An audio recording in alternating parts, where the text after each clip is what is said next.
Ladies and gentlemen, I present to you...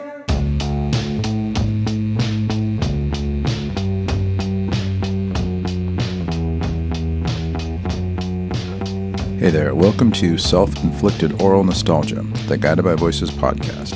Every GBV LP, every 2 weeks. I'm Jeff Gomez, and today I'll be talking about 1999's Do the Collapse. But first, as always, all music heard in this podcast is played and owned by Guided by Voices.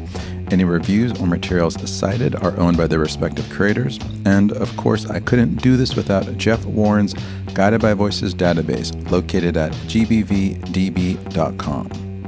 Subscribe to future episodes or listen to past episodes at everygbvlp.com, and if you'd like to drop me a line, send an email to jeff@everygbvlp.com.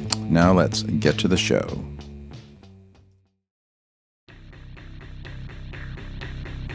Okay, today we'll be looking at GBV's last record of the 90s and their first for TVT Records. But first, let's take a quick look at what happened after the release of their previous LP, the 1997's Mag Earwig. GBV didn't release anything in 1998. It was the first year in a decade where nothing was issued under the name Guided by Voices. But that doesn't mean that Bob wasn't busy.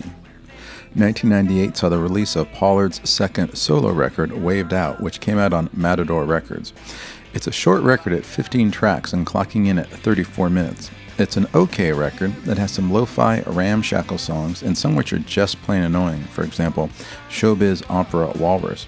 But it's also home to some real Pollard gems like Subspace Biographies, which has to go down as one of his best songs. Rolling Stone, in an article about Pollard that appeared around when Waved Out was released, called the record an obliquely epic album steeped in arena-worthy hooks. Other reviews were not so kind, commenting on Pollard's penchant for producing uneven records. Salon wrote, "And now, for his next trick, the infamous Guided by Voices frontman will yet again prove his irritatingly scattershot pop genius with a handful of gorgeous art punk hymns that he tosses off like so many crumbs, and then dilute their impact with about a dozen half-finished sketches he hardly has the energy to toss off in the first place." And Magnet magazine, after praising the couple of standout tracks on the record, noted that a lot of the material fails to register for long, adding that while the record is charming, it's also a bit inconsequential. In an interview with CMJ magazine, Bob described the difference between his solo stuff and what he released as GBV. With Robert Pollard, I'm allowed to crank it out with less production, and with Guided by Voices, I'm expected to go up to the next level as far as sound quality is concerned. It was a return to the way he'd made music earlier in the decade, Bob proudly declaring, "I probably did 80% of it myself." He also says, "I'm really happy with Waved Out. It's probably my favorite record that I've done since maybe Vampire on Titus." This was done partly out of necessity since the Cobra Verde lineup, which had toured to support Mag Earwig and who'd played on about half of that record, dissolved at the end of the last tour. Pollard was once again without a band. Doug Gillard had stuck around, the only band member from the previous incarnation to do so, but that left Bob looking for a drummer and a bass player. As usual, Bob didn't have to look for long. In fact, drummer Jim McPherson was someone Pollard had had his eye on for a long time. McPherson, who was also from Dayton, got his start in a local band called the Raging Mantras. While playing around town, Kim Deal saw the band and asked Jim to play on the demos for what would later become Last Splash. McPherson was replacing Slint drummer Britt Walford. Walford had played on the first Breeders record Pod, as well as the Safari EP, albeit under pseudonyms, including the grade school classic Mike Hunt. McPherson was in the band during the '94 Lollapalooza tour, which also featured GBV. He also played in Kim Deal's short-lived band The Amps, along with former GBV roadie and future member Nate Farley, an experience McPherson later likened to a mental ward. Once the Amps was over and Deal was struggling to resurrect the Breeders, McPherson was back in Dayton and playing in a local band called Real Lulu. Pollard had the band open up for GBV in Indianapolis, partly as a way for Gillard to check out McPherson. Jim was in the band soon after that, but before work began on any new GBV material, he played on a number of tracks on Waved Out, as did Gillard. And now that Bob had a drummer and a guitarist, all he needed was a bass player. Finding one didn't take long. he managed to persuade longtime associate and now full-time lawyer Greg Demos back into the fold. And with that, he now had a complete lineup, telling Rolling Stone, "I'm happy with the new band. They do what I tell them." He was now ready to tackle the next Guided by Voices record. That LP was, of course, Do the Collapse, which is produced by Cars frontman Rick Ocasek and which came out on TVT Records. Now, before we get into the record, I want to kind of address the myth or narrative that's been built up around this LP. The shorthand for Do the Collapse is that Pollard ditched Matador, signed to a major label, and got a big shot producer in order to make this slick commercial album. Because that's what you do when you sign to a major, right? Well, that's not really the case. The reality is that Bob had been talking for years about making a big rock record, something like Who's Next? "I wanted to make a good sounding record from the beginning," he said. "We just never had the resources." Pollard knew that never coming out of the basement was death, creatively speaking. He didn't want Toby's 4-track to be a crutch, and he didn't want to be pigeonholed as lo-fi forever. So while he was still on Matador in 1998, he began looking for a producer who could help him achieve that big, heavy sound he'd always wanted. Rick Ocasek was the guy he turned to, Bob saying, "I was exploring some possibilities for producers, and he was at the top of the list." And while it may have seemed at the time like a cynical or opportunistic move to get Ocasek involved, for example, why not go to someone with more indie cred? Why not go back to Steve Albini or record with Calvin Johnson at Dub Narcotic? The choice actually made a lot of sense. First of all, Ocasek's also from Ohio, and he loves music from the 60s and the 70s. "Bob and I like the same bands and don't like some of the same bands," Ocasek said in Billboard right before Do the Collapse came out. He also, same as Pollard, wrote poetry and made collages.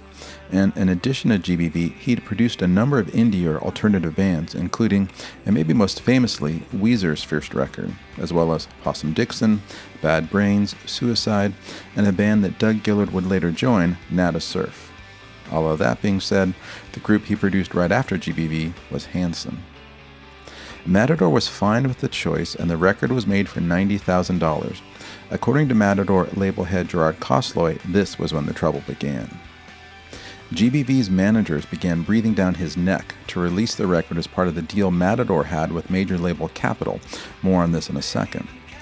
In order for this to work to everyone's benefit, GBV would have had to have sold 250,000 copies of the LP, something that Matador knew just wasn't going to happen.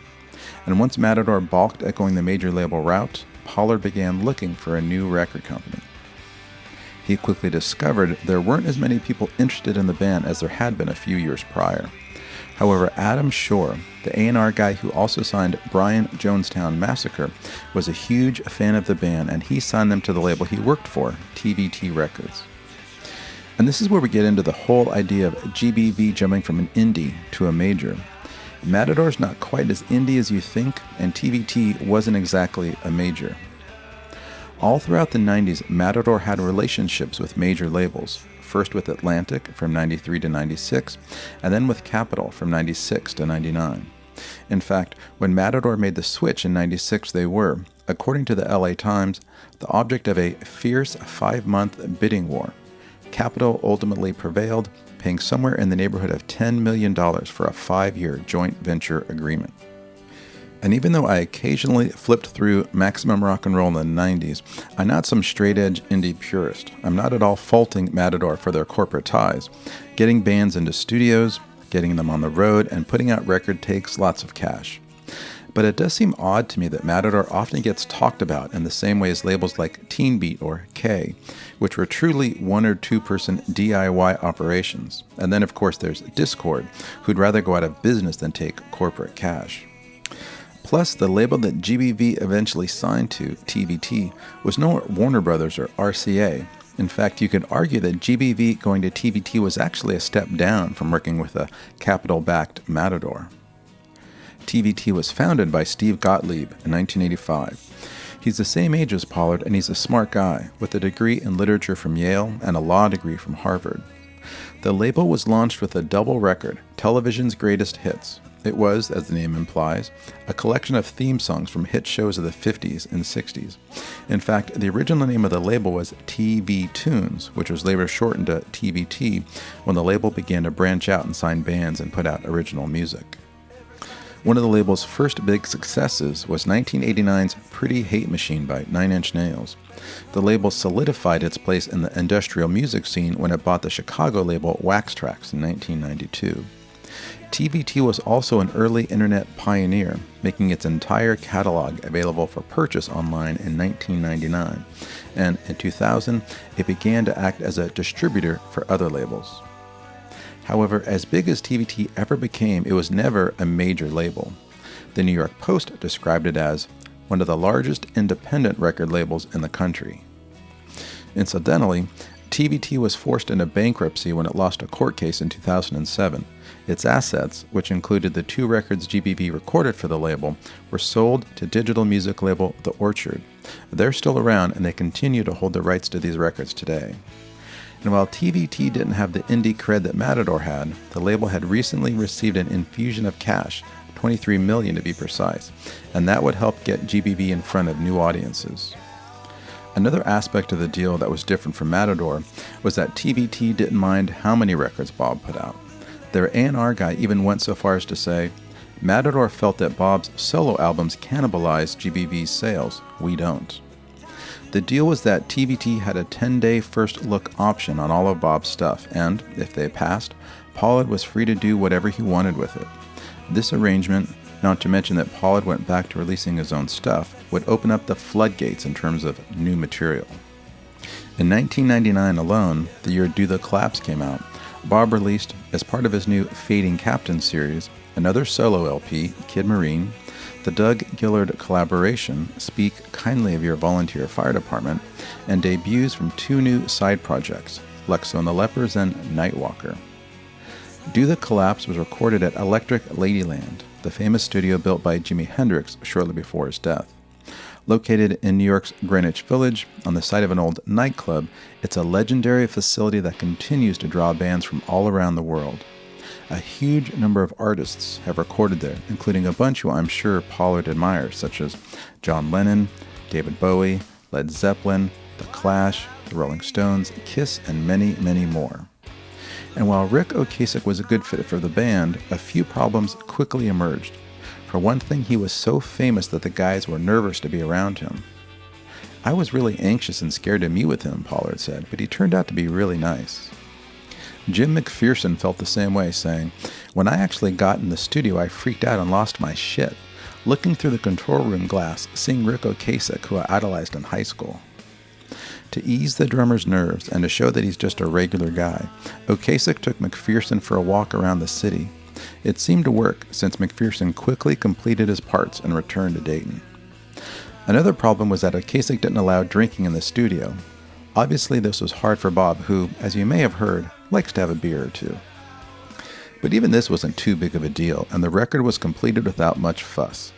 Only Doug Gillard was skeptical of the touches Ocasek was adding, but even he came around and called Do the Collapse a pretty good record. The record's cover was the first GBV sleeve in a long time that Bob didn't have a hand in designing. Instead, in-house designer Ben Wheelock came up with the art, which featured a car crushed into a cube, along with the name of the record and the name of the band. I think the object in the photo is a brilliant representation of the collapse of the title, and I think the white background makes it really striking. It's a good-looking cover. Some of the fonts on the back, though, look a bit 90s. When it came to the cassette, it was housed in an ingenious package that made it look like a box of cigarettes. The record has 16 songs and clocks in at about 44 minutes. Previous record Mag Earwig, even though it had 5 more songs than Do the Collapse, was only about 2 minutes longer. And then there's 1995's Alien Lanes, which, even though it had a whopping 28 songs, was only 41 minutes long. So you can tell just from the track list and the song lengths that the record includes more complete songs. The LP spawned a number of singles, Surgical Focus and Hold on Hope in the US, while Creation put out Teenage FBI in addition to Hold on Hope in the UK. TVT also managed to get Teenage FBI on the soundtrack to the TV show Buffy the Vampire Slayer. Since Bob was formerly the vampire on Titus, there's a certain symmetry to this.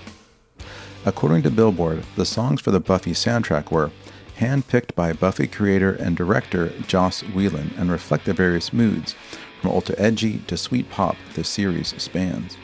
The soundtrack was accompanied by a high-profile marketing campaign. It probably turned a few people onto the band. After Do the Collapse and Come Out, TVT put out the Hold On Hope EP in 2000, which included 8 B-sides, among them the LP's namesake, an instrumental called Do the Collapse. Not to be outdone, that same year Pollard's Fading Captain series issued something called Daredevil Stamp Collector. This vinyl-only release reproduced most of the Hold On Hope EP tracklist and had a very similar look. The difference was that it added one more song and, as if trying to erase the existence of Ocasek's version of Hold On Hope, substituted the demo version of the song. I'll talk later about why this song was so controversial. Reviews for Do the Collapse were mostly positive. Newsweek wrote that the sound is still very much GBV, just bigger, bolder, and more fleshed out. CMJ cited the fact that the LP sounded more finished than past records, writing, "Where past GBV albums each had standout tracks, gems that leapt out against the fragments and fuzz, Collapse is full of complete, fully realized songs." Alternative Press, in a 4 out of 5 review, struck a similar note, saying that the LP showcases less filler and more full-fledged inspiration than any of the band's previous albums. Jack Rabid, in The Big Takeover, wrote that all 16 songs are winners, with 0 unfinished fragments or underdeveloped poor cousins. Steve McGowan, writing in Creative Loafing, praised the record, declaring Do the Collapse to be the best record I've heard this year and the best new release since Radiohead's OK Computer. His favorite track was Surgical Focus, adding that it's the best song Bob Pollard has ever written, and is recorded and presented in such a wonderful fashion it can give you chills. In a pretty short and shallow review, Rolling Stone gave the record only 3 stars, writing, "Longtime fans may bristle at GBV's new slick tricks, but Do the Collapse is hardly a concession to commercialism." Pitchfork certainly bristled at the record, since they gave it a truly meager 4.7 out of 10, calling it a collection of middling, unremarkable songs that are, for the most part, bereft of the quirky ingenuity that was once the hallmark of Pollard's work. I don't buy this at all, finding Pollard's ingenuity, quirky or otherwise, all over the record. However, when all was said and done, the record, while selling more than any GBV release, didn't quite break the band the way that everyone had hoped. After being asked by Rolling Stone if he was surprised that Do the Collapse wasn't more successful, Bob answered, "I was actually, because Rick did it, and he said, 'You guys are going to be really surprised what happens with this record,' and it didn't really take off. So that surprised me, but I wasn't disappointed." Let's now take a look at the record track by track. The LP opens with Teenage FBI. Someone tell me why I do the things that I don't wanna do. When you're around me, I'm somebody else. The song starts with some weird sort of synthesizer noise that reminds me of early Devo, specifically that breakdown towards the end of Jocko Homo. However, it quickly turns into quite simply one of the best GBV songs ever. The sound on this is just amazing. And while Don Depew had done an incredible job getting a big sound from his 16-track studio on the previous record, it doesn't hold a candle to what Rick Ocasek has done for the band here. I also don't mind the little new wave bits that Ocasek added to the song. I think it's fun, and here and elsewhere they enhance the record rather than detract. And they're not quite as out of left field as you might think. The first songs on both Waved Out and Mag Earwig had some Casio or keyboard elements to them, so this isn't exactly the first time GBV had used those sounds. And when you compare, say, the non-Ocasek version of Teenage FBI that appeared on the GBV Best Of to the opening track of Do the Collapse, for me, there's no comparison. The LP version is absolutely superior. The day I hear this song and don't end up shouting, "Someone tell me why," loud enough to annoy the neighbors, that's when I need to move into an old folks home. The website Diffuser wrote of the song, "While it is undeniably commercial rock, Teenage FBI is at least a really good example of commercial rock." Although, since Pollard has said that the song has roots in his teaching days, and that cleaning out the hive refers to picking one's nose, this is not typical commercial rock territory. Second song is Zoop Hi.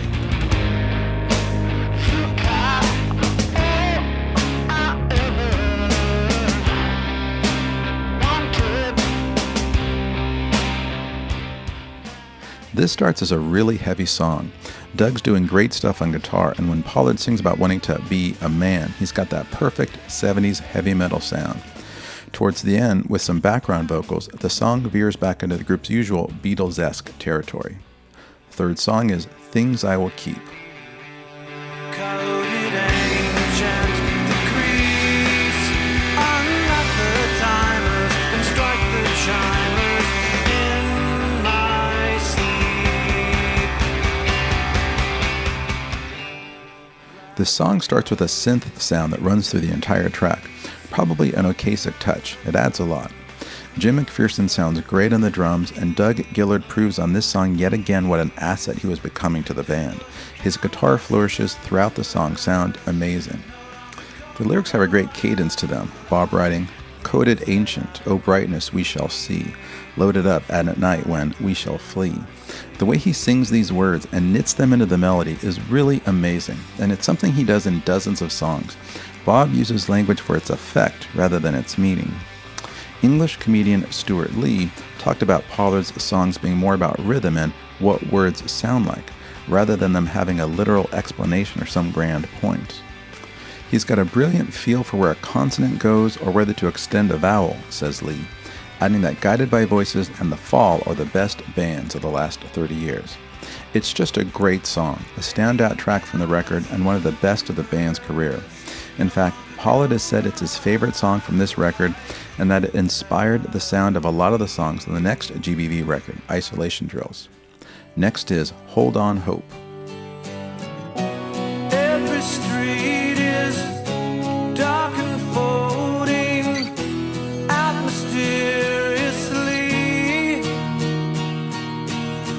Well, that's the chance we take to be always worth. This is probably the most controversial song on the band's most controversial record, and to be honest, I have no fucking idea why. Bob's gone so far as to call this song his biggest mistake. This coming from the guy who'd released just the year before the track Showbiz Opera Walrus. I mean, yeah, I get that it's a slow song, a ballad, and GBV's supposed to be this balls-to-the-wall, high-kicking, drunken beast of a band. But they'd recorded ballads before and would do so in the future. Think of Liar's Tale, Drinker's Peace, Learning to Hunt, Be Impeccable, That's Good, and many others. So why pick on this song? And Bob's favorites, The Who, had plenty of ballads. In fact, one of Pollard's favorite records, Who's Next, had Behind Blue Eyes. That's as schmaltzy as you can get, but that doesn't mean it's a bad song, and it doesn't make that a bad record. I think Bob's embarrassed by two aspects of the track, the first being its commercial appeal. It's the song that everyone pounced on, the label, Ocasek, as being the thing that would get them on the radio. But Bob wanted to get on the radio. That's kind of why he left Matador, right? And while he wanted to get there on his terms, I don't see this song as being any huge betrayal of who he is as an artist. In fact, the song is kind of surreal and subversive with lines like, "One another, animal mother, she opens up for free." It's not Whitney Houston. The other thing he's embarrassed about is the song's sentimentality, saying, "It's not that I disagree with optimism or positivity, it's just that I didn't like the treatment and some of the corny lines," adding, "I've got nothing at all against beautiful songs, you just have to be careful." And yeah, you can certainly go from pathos to bathos in a single line or without really meaning to, but this song never does that for me. In fact, it's been a great comfort in times of my life when I have, quite frankly, reached out for a hand I couldn't necessarily see. And believe me, I'm just about one of the most cynical and bitter people you'll ever meet. I hate pretty much everything. I'm a real bastard. So that's saying a lot.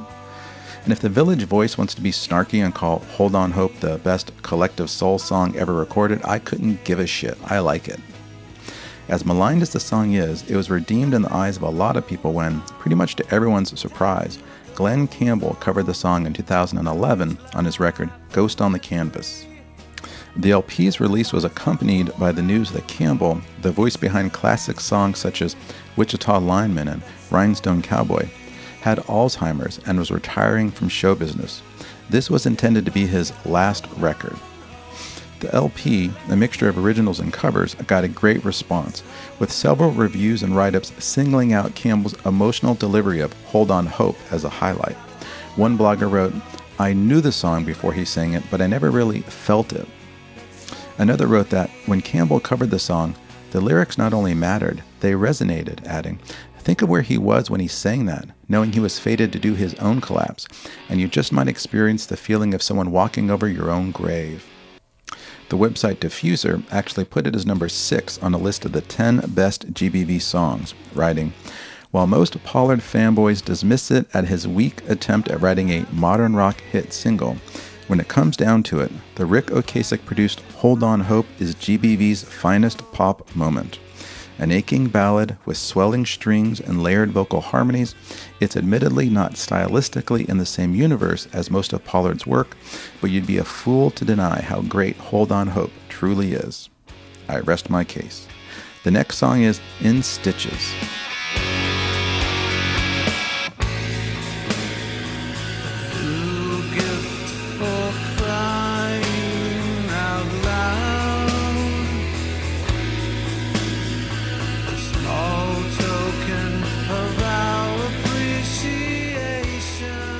For the most part, this is another slow and heavy song, similar to Zoop Hi. Some of the lyrics are really interesting, with this bit sounding like it came right out of a Cormac McCarthy novel. Permanent holy wars dissolve and crash on the red horizon, busted bottle, red sunshine, moonfire flickering. The line there about permanent holy wars could be seen as prescient, since 9/11 was just a few years away, and that would usher in conflicts which are still seen as proxy wars of religious faith, battles which are still being fought today. The lyrics also make reference to human amusements at hourly rates. That would end up being the name of the GBV Best Of that Matador put out in 2003. Human Amusements was also one of the working titles for the record, along with When I Go North. Next up is Dragons Awake. Dragons awake, take me through the voodoo Buddha. You are the king of things, I am a fake. This song starts with just a simple acoustic guitar, but by the end there are some subtle strings and bass. It's a really nice song with some surreal but also very funny lyrics. For example, he alters the old saying about casting pearls before swine, writing, "Sprinkle the pearls over the ham." He also mentions softer tits being tapped by suckers of the sap. I don't know what it all adds up to, but it's a nice moment between two faster and harder songs. Second to last song on side 1 is Surgical Focus. With surgical focus, she stared at me and said, I'm willing to reach out, get into your head. Now, this is just another great sounding pop song with everyone in the band sounding awesome. There's some subtle synth in the chorus, but I think it adds to the song. When Bob sings, "Until I Get It, I Can't Breathe," it's a total highlight. It was released as a single, and if anything stood a chance of breaking out or getting on the radio, I would think this would be it. Side 1 ends with Optical Hopscotch. Meet me at the market where you brought me out. Closely examine the contact point of the opposing. It's not at all a bad song, but it's probably the weakest song on side 1.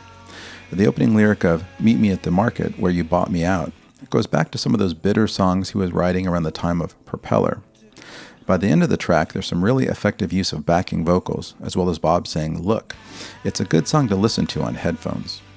Side 2 opens with Mushroom Art. Living without you is difficult, but our dead dreams await in my mushroom art. This is one of the shorter songs on the record. It's an okay song. The part that begins, "Happy the Universe," has some nice melodic twists to it. It also features some sort of prog or fantasy lyrics, Pollard writing about a bejeweled crow on a quilted tent. And, by the way, mushroom art is a real thing. Go to Etsy and you can get mushroom paintings, posters, prints, and a whole lot more. You can probably also get a bejeweled crow or a quilted tent. Second song on side 2 is Much Better Mr. Buckles.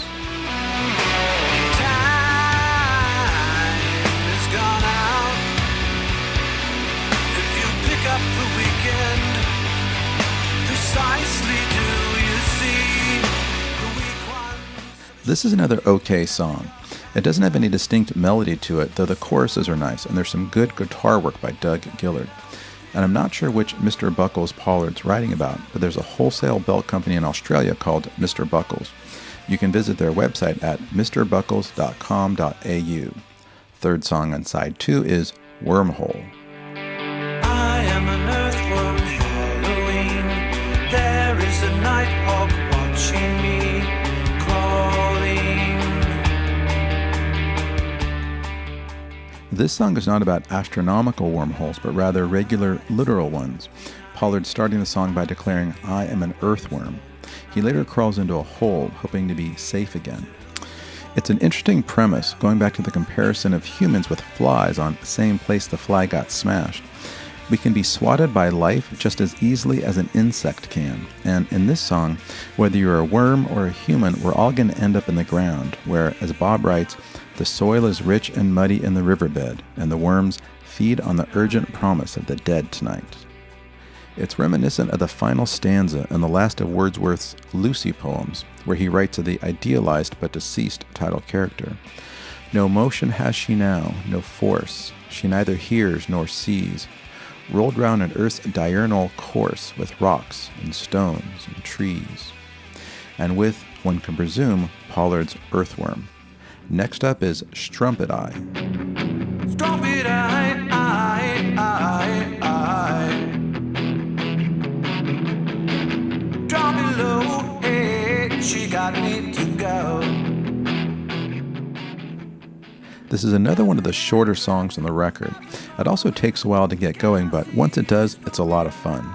The lyrics are also really fun when Pollard writes the title character can barely get into her own pants. Also, now that we've had 4 songs in a row that are basically just straightforward rock songs that sound really good, let me say that I don't get why people think that Rick Ocasek has his fingerprints all over the record. We're now a dozen songs in, and there's only been 2 or 3 minor touches that you could call new wave. Instead, it just sounds like a really clear and clean representation of Bob's songs. Next is Liquid Indian. Arcane offices delivering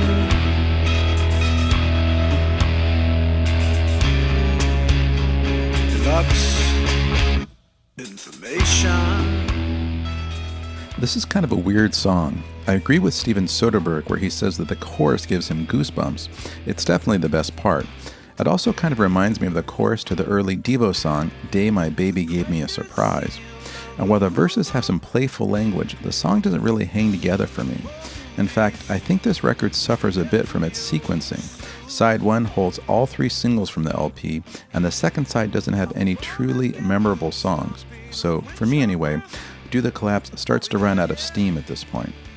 Third song from the end is Wrecking Now. Wrecking now. I could say no way, but she's calling out my voice. Wrecking now. And so I'm through with you. This is a really nice song with some jangly guitar and some discordant strings. Second to last song is Picture Me Big Time. Picture me big time, up along the range, with this woman of mine driving me insane. At 4 minutes long, this is the longest song on the record. It lags a little with a guitar solo that wears out its welcome, but otherwise it's a lot of fun, with Pollard doing his best big rock voice, especially when he's belting out the line, "I will deliver to you." I'm not sure, but these lines sound to me like some sort of reference to Kim Deal. There was a band from Beantown. They drove the now sound with a girl at the top of her lungs. The song seems to be about Pollard's ambition as a songwriter and how he perhaps felt conflicted by trying to reach a wider audience. He's tempted to keep it closer, having the band remain a secret like in the previous decade.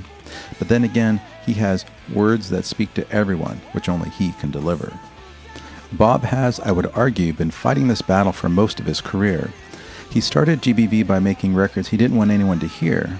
Then he craved success, inviting people, like in this song, to picture him big time. And now, more than 3 decades into the band, he seems to be content in his own small universe, a place he's termed the littlest league possible. The last song on the record is an unmarketed product. An interesting thing to note is that this song on digital listings, like on Spotify or iTunes, is listed as an unmarked product. I'm not sure if that's a change that Pollard made after the fact, or if it's just a typo.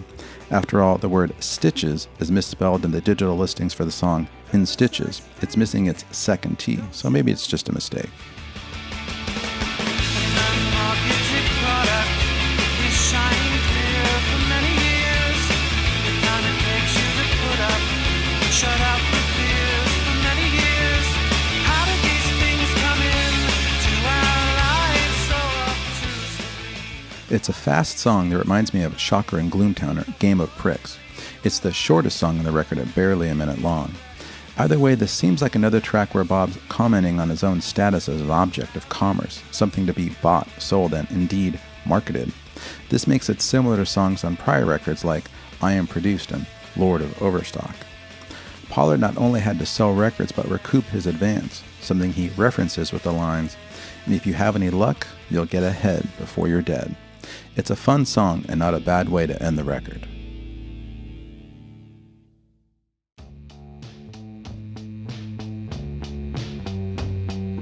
Okay, that's it for the show.